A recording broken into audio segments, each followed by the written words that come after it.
Who let the help sit at my table? Grab this cockroach before she touches the silverware. I'm not staff, I'm a guest. A guest in that dollar store rag? You reek of food stamp. Chloe invited me.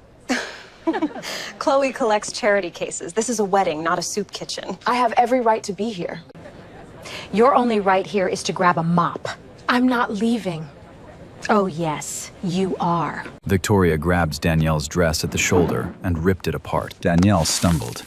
Bare shoulder hit cold air, hands shaking. But she stood right there. Now crawl back to whatever hole you came from. 200 guests watched. Not one said a word. Then a man in a tailored black suit walked straight through the crowd. He stopped in front of Victoria. "That's my wife." And what happened next turned that wedding into front-page news. Let me take you back to the beginning. June 21st, the longest day of the year. And the sun was doing exactly what Napa Valley paid it to do, pouring golden light over a vineyard estate that looked like it belonged on a magazine cover. White tents stretched across a rolling green lawn. String lights hung between old oak trees. Fresh roses lined every aisle. The kind of wedding where the flowers alone cost more than most people make in a year. 200 guests, a live string quartet, champagne towers on every table. This wasn't just a wedding. This was a statement. The Caldwell family was making sure everyone knew it. Now, somewhere in the parking lot, a silver Toyota Camry pulled in between a Porsche and a Range Rover. The valet looked at the car like it was lost. Danielle Adams stepped out. Simple black dress, no logos, no diamonds, no designer bag. Just a pair of modest heels and a quiet kind of elegance that didn't need a price tag to prove anything. The only piece of jewelry she wore was a wedding ring, but it wasn't on her finger. It hung on a thin gold chain around her neck, tucked under her dress, close to her heart, hidden from the world. That was Danielle. She never flaunted anything, never needed to. She walked through the vineyard entrance carrying a small gift bag. A few guests glanced at her. Some looked longer than they should have. She was one of the very few black faces in that crowd, and in a setting like this, that fact didn't go unnoticed. But Danielle wasn't here for them. She was here for one person. Chloe Bennett, the bride. Upstairs in the bridal suite, Chloe was standing in front of a mirror, fighting with her veil. Her hands were trembling. Her mascara was already on its second attempt. Danielle walked in and smiled. "Girl, if you cry before the ceremony, I'm taking the veil and wearing it myself." Chloe laughed through her tears. "You came." "Of course I came. You think I'd miss this?" They held each other for a long moment. These two went way back. Oakland, 9th grade. Chloe's family had taken Danielle in during the roughest year of her life. No paperwork, no questions. Just an extra plate at the dinner table and a bed in Chloe's room. That kind of bond doesn't break. Not for distance, not for time, not for money. And definitely not for a last name like Caldwell. Danielle helped pin the veil in place, smoothed out the train, fixed a stray curl near Chloe's temple. "Elliot couldn't make the ceremony," Danielle said casually. "He's closing a deal in New York, but he's catching a flight right after. He'll be here for the reception." Chloe squeezed her hand. "As long as you're here, that's all I need." Danielle smiled, but something in her stomach was already tight. She'd seen the guest list. She knew who was downstairs. Victoria Caldwell, mother of the groom, queen of the Caldwell dynasty, and the kind of woman who treated every room like she owned it. Because most of the time, she did. Downstairs, Victoria was already in full form. She was snapping at the florist because the peonies were too pink. She was lecturing the catering manager about napkin folds. She cornered the wedding coordinator, Grace Sullivan, and said, "I want every table inspected before guests sit down. This is a Caldwell event, not a backyard barbecue." Grace nodded and kept her mouth shut. She'd learned that lesson early. Then Victoria spotted something. Through the window, she watched Danielle walk out of the bridal suite and down the staircase toward the garden. Victoria turned to a woman beside her. "Who is that?" "I think she's a friend of Chloe's." Victoria's eyes narrowed. "Chloe's side of the guest list is going to be the death of me." She watched Danielle disappear into the crowd, took a slow sip of champagne, and said to no one in particular, "I'll handle it." The ceremony was minutes away. The vineyard was glowing. Everything looked perfect. But underneath all that beauty, something ugly was already moving. The ceremony was beautiful. Pastor Reynolds kept it warm and simple. Chloe cried through her vows. Tyler Caldwell, the groom, looked like a man who couldn't believe his luck. The string quartet played something soft and sweet as they kissed, and 200 guests rose to their feet clapping. Danielle sat in the third row on Chloe's side. She dabbed her eyes with a tissue and smiled so wide her cheeks hurt. But across the aisle, in the front row, Victoria wasn't watching the couple. She was watching Danielle. Her eyes tracked every move, every clap, every smile. Like a hawk watching something that didn't belong in its territory. She leaned over to the woman next to her. "Is that one of the servers sitting in the guest section?" The woman glanced over. "I think she's with the bride's party." Victoria's jaw tightened. She said nothing, but the look on her face said everything. The reception kicked off 30 minutes later under the main tent. White linen tables, crystal glasses, name cards in gold calligraphy. The Caldwell family spared no expense, and they made sure everyone could see it. Danielle was seated at table 6, a mixed table near the middle of the tent. Chloe's college friends, a couple from her yoga studio, and an older woman who used to babysit Chloe's niece. Normal people. Warm people. The kind of table where you laugh too loud and nobody cares. Danielle fit right in. She complimented someone's earrings. She made the older woman laugh with a story about Chloe in high school. She asked questions. She listened. Within 10 minutes, the whole table loved her. That's who Danielle was. She didn't need a title to light up a room.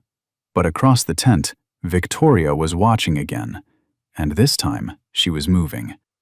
She crossed the floor with a champagne glass in one hand and a smile so sharp it could cut glass. 2 women from her circle followed close behind like they always did. Victoria stopped at table 6. She didn't look at anyone else, just Danielle. "Excuse me," she said. Her voice was sweet. Too sweet. The kind of sweet that makes your skin crawl. "I think there's been a seating mistake. The kitchen entrance is around the back." The table went quiet. Danielle looked up. "There's no mistake. I'm seated here." Victoria tilted her head. "Really? You're a guest?" "Yes. Chloe invited me." Victoria let that hang in the air for a moment. Her eyes moved down to Danielle's dress, then her shoes, then back up. Slowly, like she was appraising something at a yard sale. "Well," she said, loud enough for the next 2 tables to hear. "Chloe certainly has eclectic taste in friends." A few uncomfortable laughs from Victoria's circle. Nobody at table 6 was laughing. Victoria turned and walked away. She didn't look back. She didn't need to. The damage was done.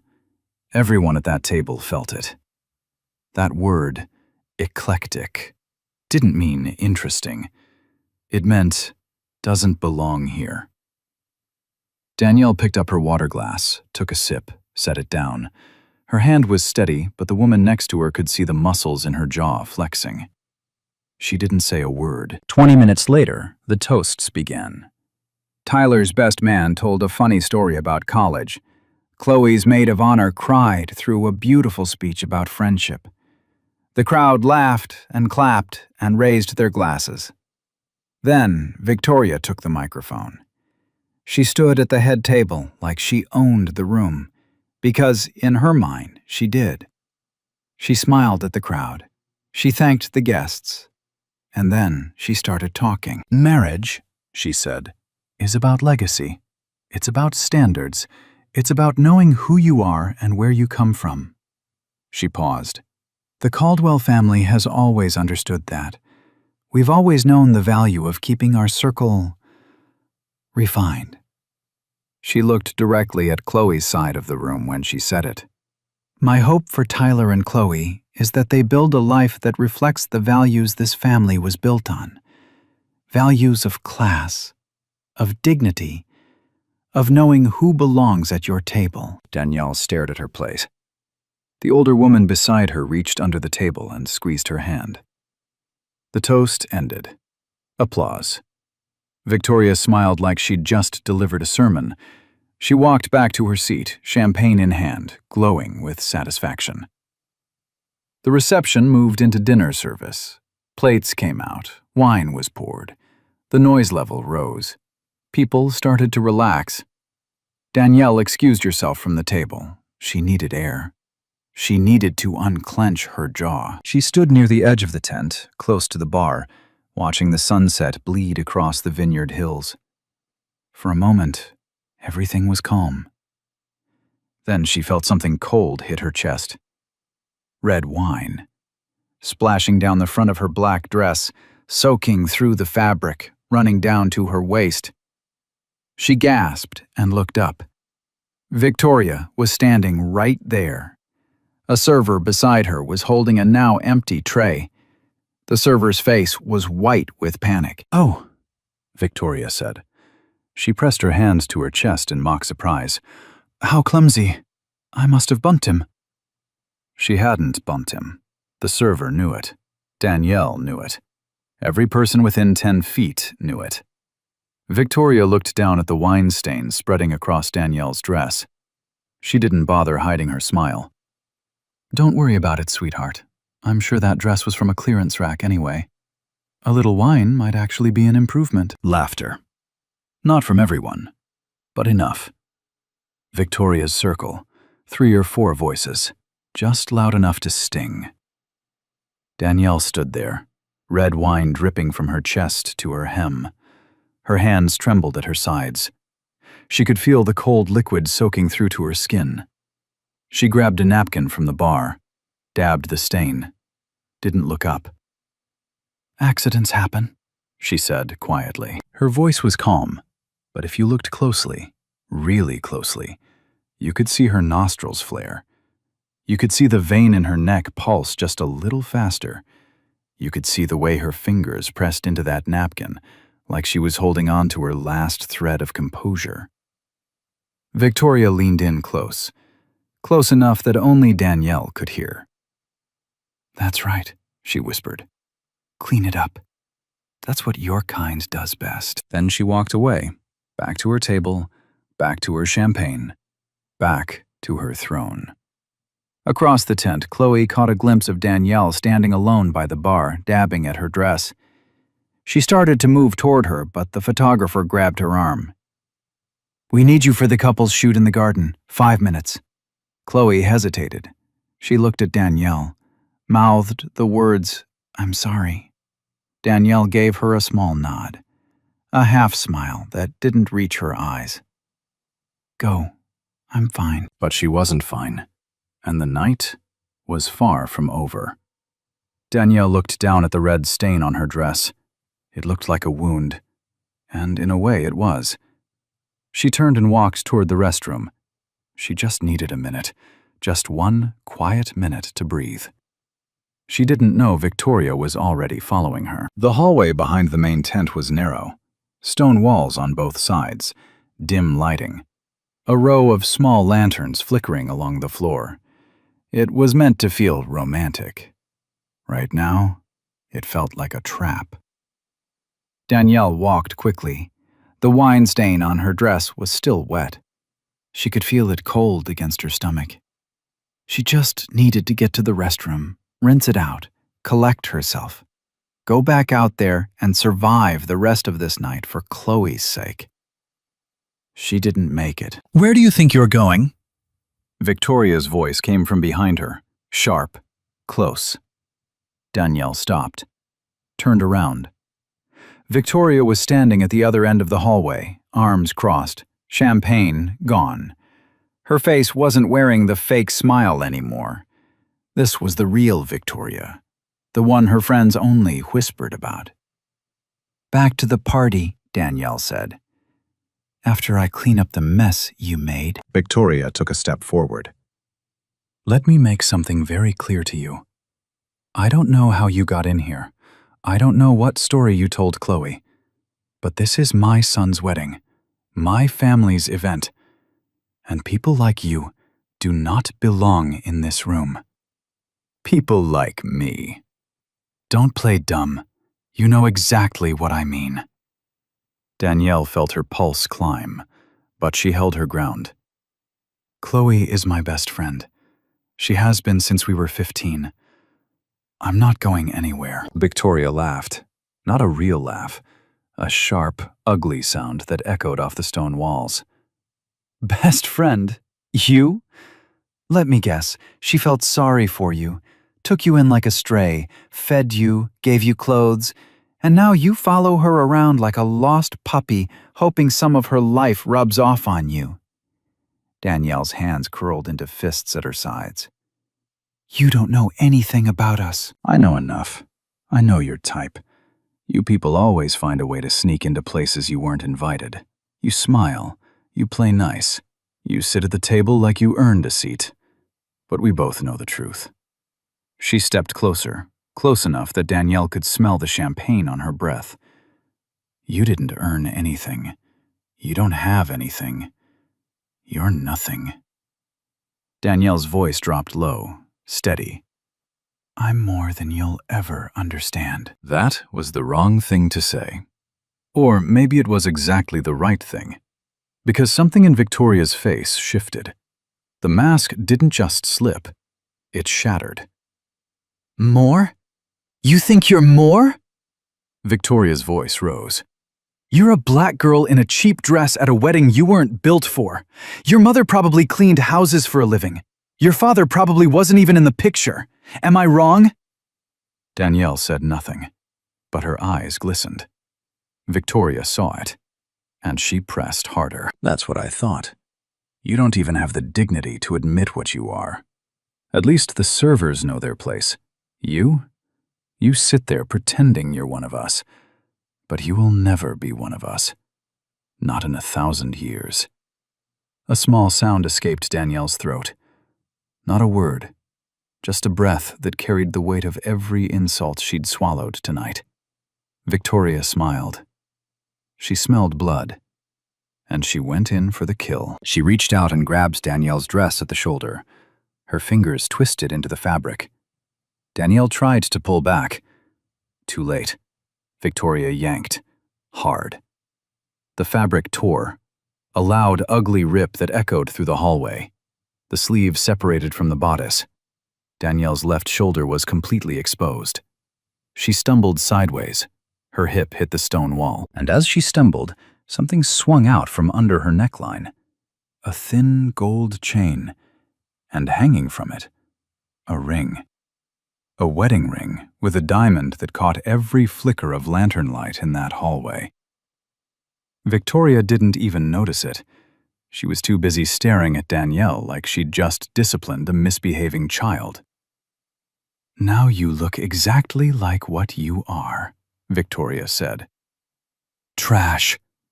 Get out of this building before I have security drag you out by your hair." Danielle pressed her back against the wall. Her torn dress hung off one shoulder, wine stain across her chest. Her body was shaking, not from cold, from the effort of not breaking apart. At the far end of the hallway, Grace Sullivan, the wedding coordinator, stood frozen. She had seen the last 30 seconds, the grab, the tear, the stumble. Her clipboard was trembling in her hands. 2 other guests had stepped into the hallway behind Victoria. One of them, a young woman in a green dress, had her phone out. The camera was recording.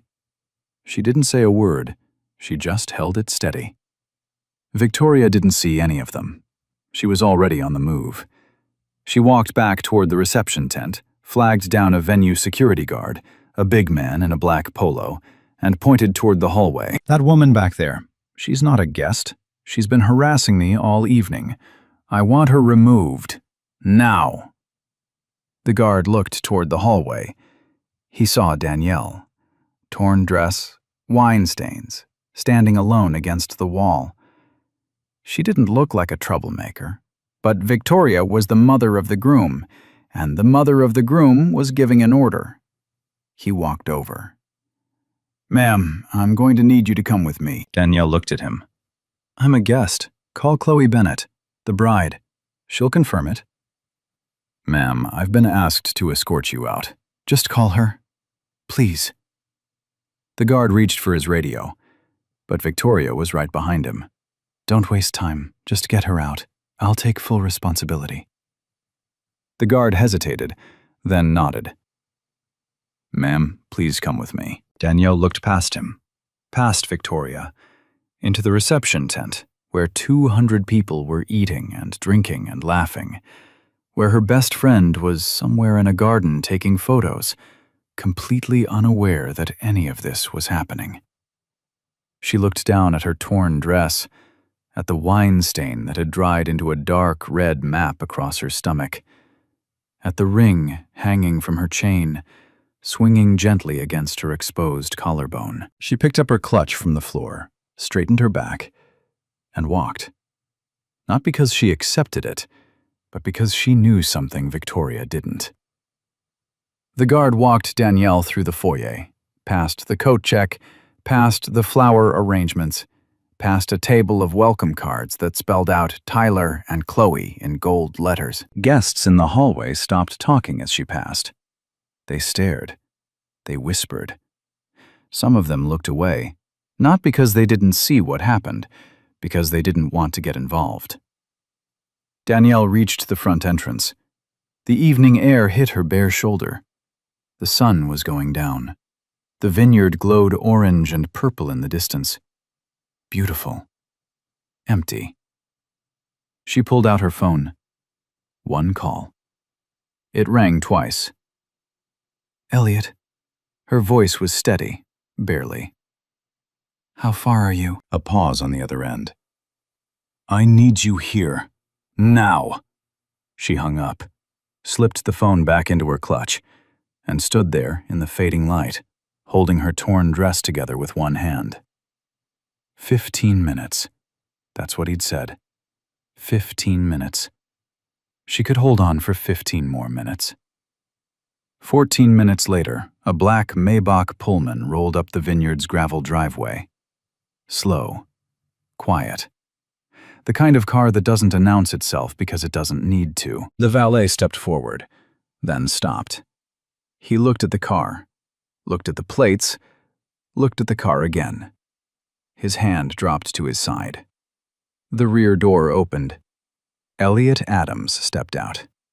Tall, lean, a tailored black suit that fit like it was stitched onto his body that morning. Silver cufflinks. A watch that cost more than the valet's annual salary. He moved like a man who had walked into 1,000 rooms and owned every single one of them. Behind him, 2 men followed. Reginald Moore, his personal attorney, and his chief of staff, both in dark suits, both carrying the expression of men who had already been briefed. Elliot scanned the entrance. His eyes found Danielle in 3 seconds. She was standing near the valet station, alone, holding her torn dress together with one hand, wine stain dried across her chest, her shoulder bare and bruised where the fabric had ripped away. Elliot stopped walking. For one moment, just one, something cracked behind his eyes. Not sadness. Something deeper. Something dangerous. The kind of quiet fury that doesn't scream. It calculates. He crossed the distance in 4 strides, took off his suit jacket without breaking eye contact with her, draped it over her shoulders. Both hands, gentle, like he was covering something sacred. He kissed her forehead, held it there for a beat. "Who did this?" His voice was low, calm, The kind of calm that makes the air around it go still. Danielle looked up at him. She didn't cry. She'd used up all her fight holding it together for the last hour. She just said one word. Victoria. Elliot straightened, buttoned his shirt cuff, and turned toward the building. The security guard from earlier stepped forward, hand raised. Sir, I'm going to need to know. Elliot didn't slow down. That woman you just escorted out is my wife, and the woman who put her hands on my wife is inside your venue, so I'd suggest you step aside. The guard's hand dropped. His face went white. He stepped aside. Elliot walked through the foyer, through the hallway, through the entrance of the main reception tent. Danielle was beside him, his jacket around her shoulders. Reginald and his chief of staff 2 steps behind. The tent was full. 200 guests. Music playing, glasses clinking, laughter bouncing off the white fabric ceiling. Then someone looked up. Then another. Then another. The laughter stopped. The music kept playing, but nobody was listening anymore. Every pair of eyes in that tent turned toward the entrance. Elliot Adams walked through the center of the room like he was walking through a boardroom he was about to shut down. Guests started pulling out phones, not to record, to Google. Fingers typing fast. Elliot Adams, Meridian Capital Group, founder and CEO. Net worth, $4.2 billion. Faces changed. Jaws dropped. Forks hit plates. A woman at table 3 put her hand over her mouth. Victoria was at the head table. She had a fresh glass of champagne. She was laughing with 2 women from her circle. She hadn't even noticed the room had gone silent. Then she looked up. She saw Danielle first, still in the torn dress, Elliot's jacket on her shoulders, walking toward her. And beside her, a man Victoria had never seen before. She frowned. What is this? I thought I told security. Elliot stopped 3 feet in front of her, close enough to see the champagne bubbles in her glass. Mrs. Caldwell. Victoria blinked. Do I know you? No, but you know my wife. He glanced at Danielle, then back at Victoria. You tore her dress off her body. You called her trash. You had her thrown out of this wedding. Victoria's smile vanished. Her eyes darted around the room. Every guest was watching. Every phone was out. She let out a nervous laugh. I think there's been a misunderstanding. There's no misunderstanding. There are witnesses. There's video. And there's a torn dress on my wife's body right now. Victoria opened her mouth, closed it, opened it again. Nothing came out. Tyler rushed over from the other side of the tent. His face was red. His tie was loose. He looked at Elliot, then at Danielle, then at his mother. Mom, what did you do? Victoria stammered. I didn't know. Chloe came running in from the garden, veil still pinned, bouquet still in hand. She saw Danielle, the torn dress, the jacket, the wine stain. She dropped the bouquet. Danny. Her voice broke. Oh my God. Danny.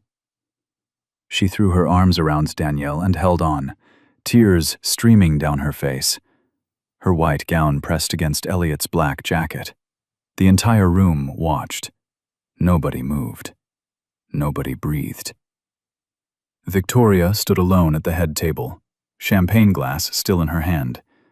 The room she had controlled all night had just slipped through her fingers like sand.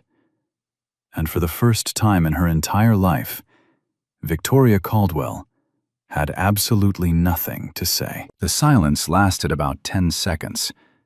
It felt like 10 years. Then Victoria did what Victoria always does. She tried to spin it. Look, she said, forcing a laugh that came out thin and cracked. This has all been blown out of proportion.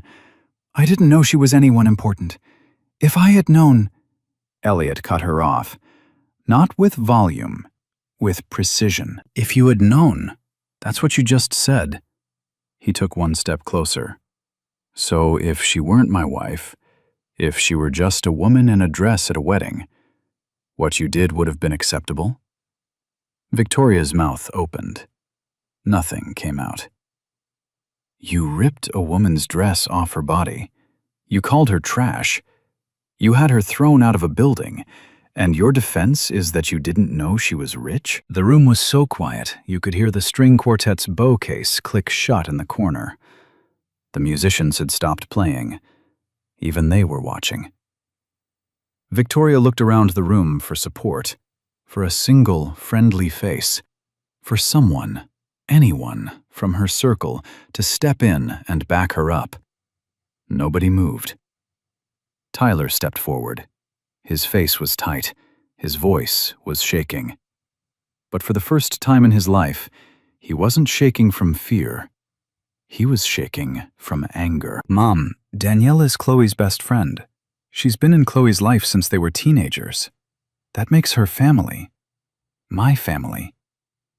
Tyler, you don't understand. I understand perfectly. You assaulted a guest at my wedding, in front of 200 people, because you looked at her and decided she didn't belong. Victoria reached for his arm. He pulled away. Don't. That one word hit harder than anything Elliot had said. Victoria's hand hung in the air for a moment, then dropped to her side. Chloe was still holding Danielle. She pulled back just enough to look at Victoria. Her mascara was ruined. Her veil was sideways. She didn't care. You assaulted my best friend, Chloe said. Her voice was low and raw. At my wedding, the one day that was supposed to be mine, and you made it about your hate. She shook her head slowly. I will never forgive you for this. Ever. Victoria's face crumbled. Not into remorse, into panic. She could feel her world tilting.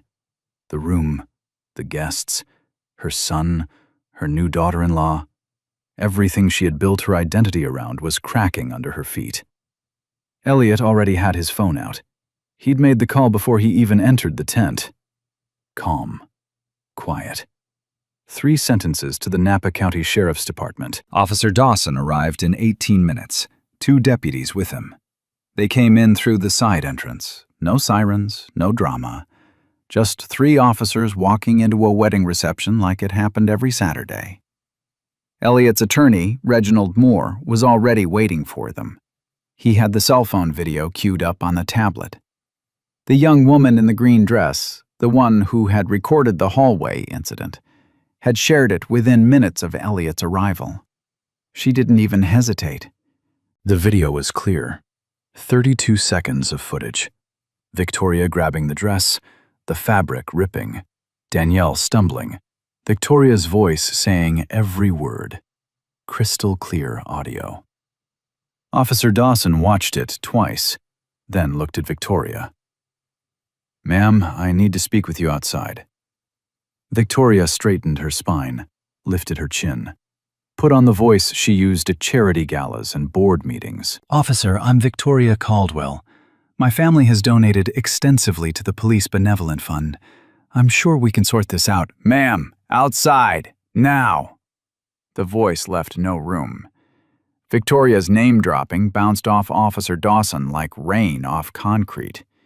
He'd been on the force for 22 years. He'd seen wealth try to buy its way out of consequences 100 times.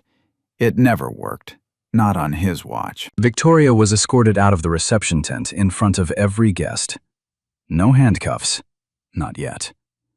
But the image was enough. 2 deputies flanking her, her heels clicking on the stone floor, her head held high, but her hands trembling at her sides. Nobody from her circle followed. Nobody called out to her. Nobody said, "Wait," or "There must be a mistake." They just watched her go. The tent was still for a long moment after she disappeared. Then Chloe wiped her eyes, straightened her veil, took a deep breath. "This is still my wedding," she said. She looked at the DJ, nodded. The music started again. Danielle changed into a spare dress from the bridal suite, something simple, something that fit. Elliot stayed by her side the rest of the night. They danced, slowly, close, his hand on the small of her back, her head resting against his chest. The reception went on. The cake was cut, the bouquet was thrown. Guests laughed again. Not as loud as before, but real. Outside, in the back of a patrol car, Victoria Caldwell sat in silence, charged with simple assault and battery. The longest day of the year wasn't over yet, but for Victoria, the sun had already set. The video hit the internet before Victoria even made it to the police station. The young woman in the green dress, her name was Megan, posted it on social media that same night. No caption, no filter. Just 32 raw seconds of a wealthy white woman ripping a black woman's dress apart at a wedding and telling her to crawl back to where she came from. By midnight, it had 200,000 views. By noon the next day, 2 million. By the end of the week, 12 million people had watched Victoria Caldwell destroy her own life in half a minute. The hashtags came fast. Justice for Danielle. Wedding assault. Caldwell exposed. They trended for 3 straight days. News outlets picked it up like wildfire. Local stations first, then national, then cable news, then international. The headlines wrote themselves. Wealthy socialite assaults black guest at son's wedding. Mother of the groom caught on video ripping woman's dress. Billionaire's wife humiliated at Napa wedding. Then her husband showed up. Every news segment played the same 32 seconds. Victoria's hand grabbing the fabric. The rip. Danielle stumbling. Victoria's words, clear, cold, unmistakable. Analysts broke it down frame by frame. Body language experts weighed in. Legal commentators debated charges. Social media turned Victoria Caldwell into the most hated woman in America overnight. And Victoria's world collapsed, one piece at a time. First, the Napa Valley Country Club. She'd been a member for 19 years. The board held an emergency meeting on Tuesday morning. By Tuesday afternoon, her membership was revoked. A spokesperson released a single sentence. The club does not condone behavior that contradicts our values of dignity and respect. Victoria had hosted her annual charity luncheon there every spring. That luncheon was now permanently canceled. Next, the charity boards. Victoria sat on 3 of them: the Children's Arts Foundation, the Bay Area Women's Leadership Council, the Northern California Heritage Society. All 3 released statements within 48 hours. All 3 used the same word: separated. Victoria Caldwell had been separated from their organizations, effective immediately. Then came the friends. Or rather, the disappearance of friends. The women who had laughed at her jokes that night. The women who had stood behind her in the reception tent. The women who had sipped champagne while Danielle was escorted out. One by one, they vanished. Blocked her calls, unfollowed her accounts, pretended they barely knew her. The same circle that had enabled Victoria for decades suddenly couldn't remember her name. That's how it works. Loyalty built on status disappears the moment the status does. Then the business took a hit. Caldwell and Pierce Holdings, the family's real estate and investment firm, had operated quietly for decades. Old money, old clients, the kind of business that ran on handshakes and golf course deals. But old money doesn't survive new media. 2 municipal contracts, one with the city of San Francisco, one with Marin County, announced formal reviews of their partnerships with Caldwell and Pierce. 3 private clients quietly pulled their portfolios. The firm's PR team scrambled to draft a response, but everything they wrote made it worse. Tyler finally stepped in. He released a public statement that took him 4 hours to write and 30 seconds to deliver. My mother's actions at my wedding do not represent my values, my wife's values, or the values of this family. Effective immediately, Victoria Caldwell has been removed from any advisory role in Caldwell and Pierce Holdings. I take full responsibility for ensuring this firm operates with integrity. It was the hardest thing Tyler had ever done, and the most necessary. The legal case moved fast. Napa County District Attorney filed formal charges within 10 days. Count 1, assault and battery. Count 2, hate crime enhancement under California Penal Code Section 422.55, a crime motivated by bias against the victim's race. The evidence was overwhelming. The video, 5 eyewitness statements, Grace Sullivan's written account, the server who confirmed Victoria deliberately caused the wine spill, and Danielle's torn dress, preserved and submitted as physical evidence. Victoria's attorney, a high-priced defense lawyer named Gerald Whitmore, pushed for a plea deal. Misdemeanor assault, community service, no jail time.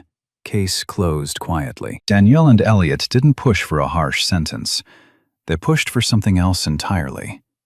Elliot's foundation, the Adams Equity Initiative, announced a $5 million grant to organizations fighting racial discrimination in social and hospitality settings. The announcement came 3 days after the charges were filed. It dominated an entire news cycle. Danielle gave one interview, just one, a national morning show.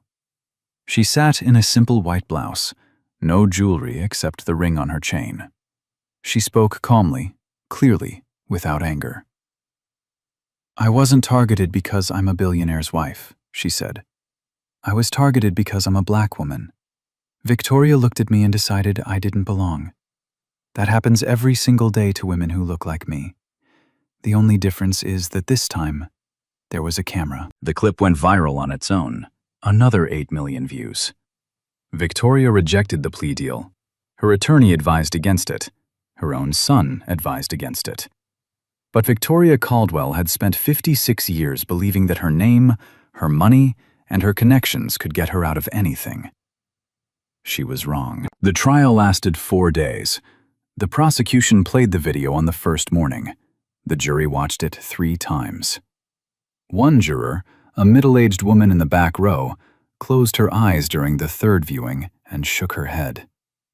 5 witnesses testified: Grace Sullivan, Megan, the woman who recorded the video, 2 guests who were in the hallway, and the server who confirmed the wine spill was intentional. Victoria took the stand on day 3. Gerald Whitmore tried to paint her as a stressed mother who made a mistake under pressure. Victoria tried to be sympathetic, but under cross-examination, the prosecutor asked one question that ended her defense. "Mrs. Caldwell, if Danielle Adams had been a white woman in the same dress, would you have asked her to leave?" Victoria hesitated. 3 seconds. 4.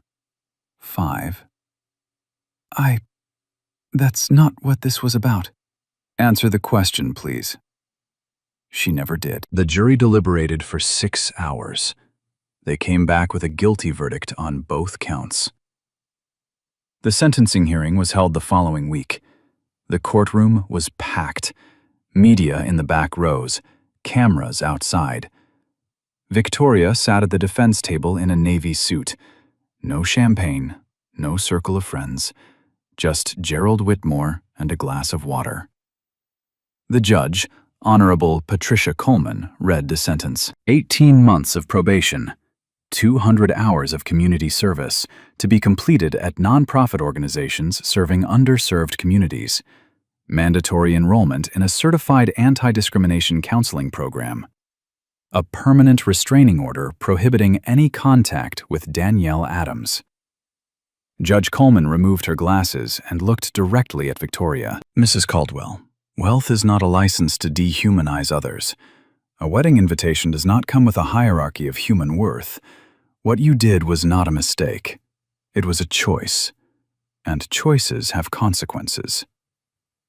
Victoria stared straight ahead. Her jaw was tight. Her eyes were dry. She didn't cry. She didn't apologize. She just sat there, perfectly still, while the world she had built crumbled around her in a courtroom she couldn't buy her way out of. Outside the courthouse, reporters shouted questions. Victoria's attorney said, "No comment," 14 times. Victoria got into a black SUV and disappeared behind tinted windows. The public reaction was swift. Most people felt the sentence was fair, not too harsh, not too soft, just right. The kind of justice that doesn't destroy a person, but makes sure they feel the weight of what they did. Comment sections lit up for days, millions of people sharing their own stories, their own moments of being told they didn't belong, their own Victorias. Danielle didn't comment on the verdict. She didn't need to. The video had already said everything. 6 months later, on a Tuesday morning in December, Danielle Adams walked into a small brunch spot in downtown Oakland, the kind of place with mismatched chairs and coffee that tastes like someone's grandmother made it. No valet, no champagne towers, no string quartets, just good food and a wobbly table by the window. Chloe was already sitting there, hair up, oversized sweater, a half-eaten croissant in front of her. Danielle sat down across from her. They didn't hug. They didn't need to. They just smiled, the kind of smile that carries 20 years of history without saying a word. "You look good," Chloe said. "You look tired," Danielle said. "Tyler snores. Elliot snores louder." They both laughed. Easy, natural, like nothing had ever happened. Like no dress had ever been torn. Like no hallway had ever echoed with words designed to make a woman feel less than human. But something had happened, and it had changed things. Not between them, their bond was older than any of it, but around them. Chloe hadn't spoken to Victoria since the trial.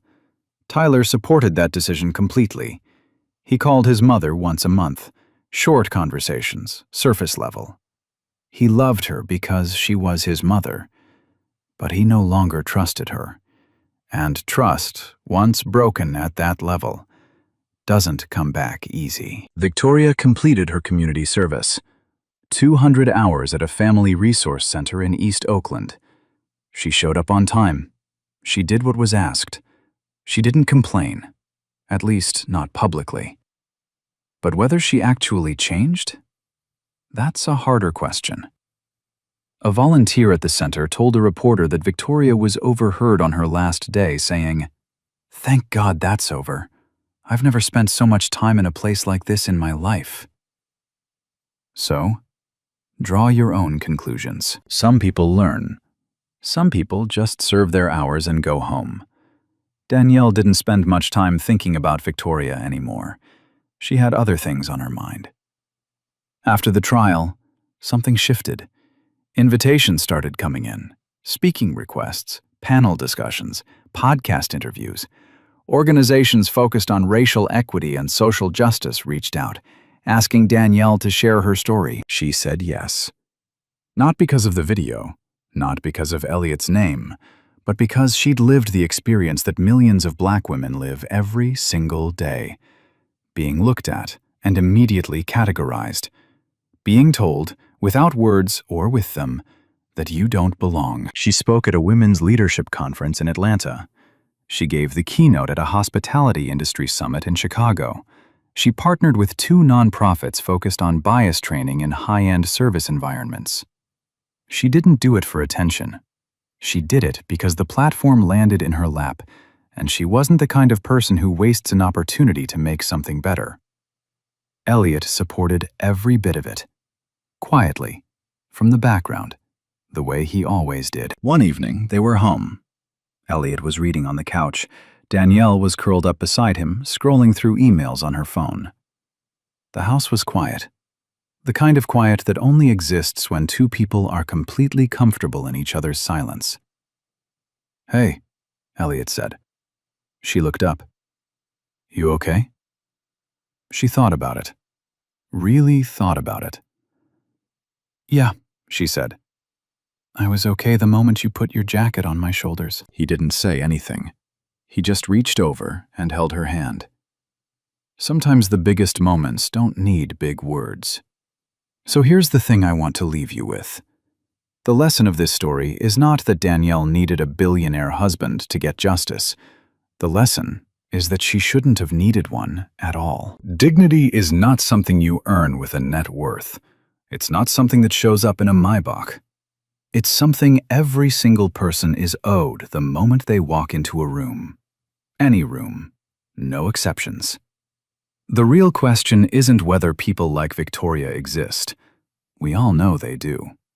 The real question is, what do we do when we see it happen? Do we sit there like those 200 guests and pretend we didn't hear it? Do we look away because it's not our problem? Or do we open our mouths and say something? So here's what I want to know. Have you ever been in a room where someone decided you didn't belong? Not because of anything you did, but because of how you looked? Tell me your story in the comments.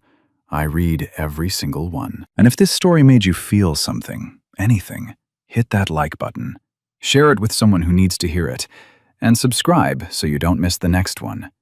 Because these stories need to be told. And you being here means they will be.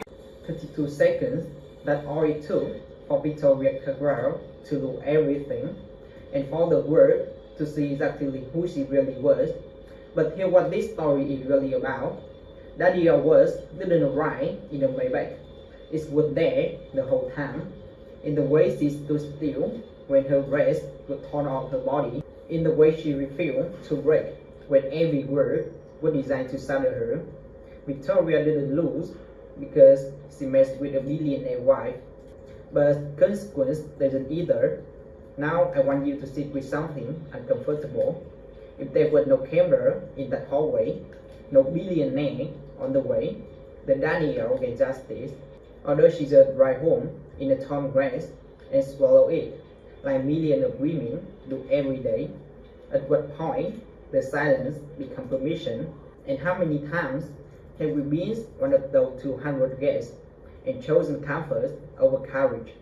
Tell me in the comments a time someone decided you didn't belong before you even spoke. Hit subscribe for more stories like this and share it with someone who needs to hear it, because the next Danielle might not have a camera rolling